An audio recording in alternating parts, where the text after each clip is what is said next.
মানুষের মাথার মধ্যে যে কত রঙের বুদ্ধি থাকে, মানুষে কয়দিন আগে কাঁচা আম দিয়ে কত কিছু বানায় বানায় খায় ফেলাইলো, তারপরে ওদের সঙ্গে সঙ্গে আমিও কিন্তু খাইছি, আমি কিন্তু আর বাদ যাই নাই। এখন আবার শুরু হয়েছে পাকা আমের অত্যাচার। পাকা আম দিয়ে মানুষ কত কিছু যে বানায় খাইতেছে না, মানুষের মাথার মধ্যে যে পাকা আম দিয়ে এত রেসিপি জানা থাকে আমার আসলে জানাই ছিল না। তারপরে আমার যদি কেউ জিগায় পাকা আমের কি রেসিপি জানো, আমি বলবো পাকা আম দিয়ে যেরকম করে দুধ দিয়ে ভাত দিয়ে মাখায় মাখায় খাবেন। এই একটা রেসিপি আমার জন্মের পর থেকে আমার মায়ে খাওয়াইছে, আমি খাইছি, আমার পোলা বান্ডে আমি এখনো খাওয়াই। এছাড়া আর কোনো রেসিপি আমার মতো অদম মানুষ জানে না। যাই হোক, আজকে আমি এই যে পাকা আমের একটা রেসিপি তো দেখাইতে হবে, কিছু তো একটা দেখাইতে হবে, যেহেতু পাকা আমের সিজন চলতেছে। আমি তো আর এত খেমলা মানুষ না যে আমি একটা কিছু আবিষ্কার করে বানাই ফেলবো।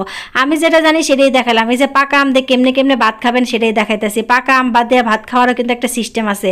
অনেকেই বলবেন পাকা আম দিয়ে ভাত খাওয়ার আবার কিসের সিস্টেম, এটা তো সবাই জানে। না না, সব কিছুর একটা সিস্টেম আছে, একটা রেসিপি আছে। যেমন ধরেন পাকা আম দিয়ে যখন ভাত খাবেন, আগে ভাতটা নরম নরম একটু ভাত নেবেন, ভাতটা নিয়ে ভালো করে চটকাবেন। চটকায় মনে করলেন এর যা আছে পেটের ভিতরে সব গলায় আলাবেন, সব বাই করে আলাবেন। তারপরে যে একটুখানি লবণ নেবেন, লবণটা নিয়ে আবার চটকাবেন, চটকায় সেরে পাকা মিষ্টি আম নেবেন, নিয়ে সেরে এটা দিয়ে আবার চটকাবেন। চটকায় মটকায় একবারে জনকা দেখবেন তুলতুলা নরম হয়ে গেছে।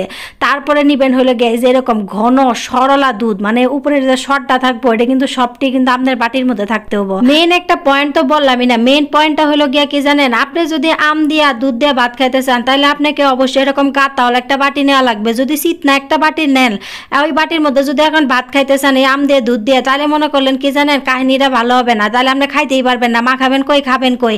যাই হোক, আম দিয়ে দুধ দিয়ে ভাত খাইতে হলে এরকম স্টাইলের বাটি নিতে হবে, এবং কাতাওয়ালা একটা বাটি নিতে হবে, নাহলে কিন্তু ভাত খাইতে পারবেন না, মা খাইতে পারবেন না, মজাও লাগবে না, কিছুই হবে না। আম আর দুধ দিয়ে ভাত দিয়ে মাখায় খাওয়ার আমি একটা পারফেক্ট একটা একদম সুন্দর একটা রেসিপি দেখাইলাম। তারপরে লগে এই ভাতটা যখন খাবো, আমি যখন এটা ক্যামেরার মধ্যে দেখাইলাম, এটা কিন্তু সুপের চামিচ দিয়ে একেবারে ফাইন করে খেলাম। আসলে কিন্তু এমনি করে খাই না, এটা হাত দিয়ে মুঠ মাইরা মাইরা মনে করলেন একটা শব্দ করে ভাতটা খাওয়া লাগে। এই দুধ দিয়ে ভাত খাবেন আর অন্য যদি না খান তাহলে মনে করলেন খাওয়ার কোনো স্বাদই পাবেন না।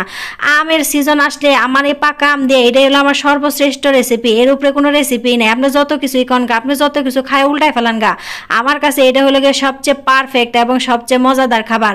আমের সিজন হবে আর আমি এর জিনিস খাবো না, এটা তো অসম্ভব। আমি কিন্তু এমনি দুধ দিয়ে ভাত দিয়ে খাই না। আমের সিজন আসলে আমার মনে করেন প্রত্যেক দিন এরকম ঘন দুধ আর আম লাগবে, এটা মনে করলেন প্রত্যেক দিনই আমি খাই। অনেকে আবার মনে মনে ভাববেন এই বেটির মাথা নষ্ট হয়ে গেছে গা, বেটির খায় দেয় কোনো কাম নাই, আম দিয়ে দুধ দিয়ে ভাত দিয়ে কেমনে খাওয়া লাগে ওই রেসিপি দেখাইতেছেন। আসলে বিশ্বাস করেন, আপনি যদি ইউটিউবে সার্চ দেন হাজার হাজার ভিডিও আছে এই যে আম দিয়ে দুধ দিয়ে ভাত দিয়ে মাখায় কেমনে খাবেন। ওরা যে বানাইছে ওরা কি পাগল? ওরা যদি পাগল না হয়ে থাকে তাহলে আমিও পাগল না। আমি একদম ভালো মানুষ এবং সুস্থ মানুষ। এই যে দেখেন একদম বাটি শেষ পর্যন্ত খাইতে হবে, একটুখানি রেখে দিলে চলবে না।